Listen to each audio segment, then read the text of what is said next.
essayant de changer ce que signifie être une femme.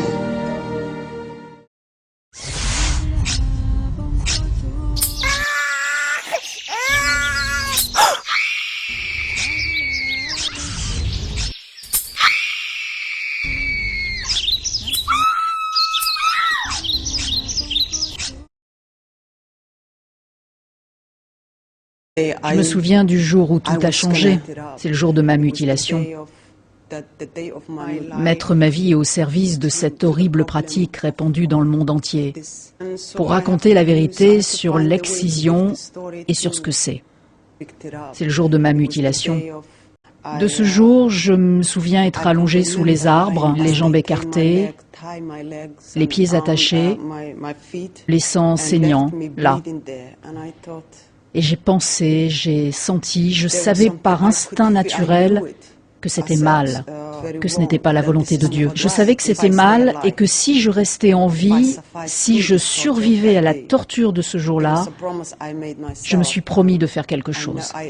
C'était le jour où je devais interpeller le monde et dire que quelque chose de terrible arrive aux femmes et aux filles.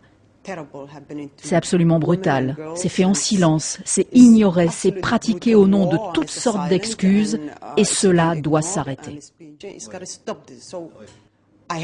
Je savais que j'avais une mission très difficile devant moi, donc ce n'était pas facile de parler au monde et de dire qu'il y a quelque chose de plus. Le monde n'était pas vraiment au courant, enfin ceux qui étaient au courant, qui pratiquaient cela à travers le monde, dans le monde entier. La mutilation génitale des femmes existe et reste pratiquée, et même ici, en France. Et pourtant, on n'en entend pas parler. Et moi, je le sais. Pas seulement personnellement, physiquement, je connais cette merde, cette atrocité, et je connais son silence. Et personne n'était mieux placé que moi pour se battre.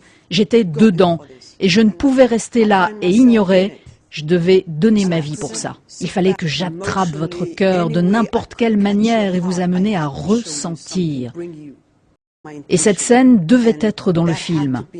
Et lorsque je l'ai vue, j'ai été détruite. Pas parce que c'était mon histoire, mais parce que des millions de fillettes supportent cela.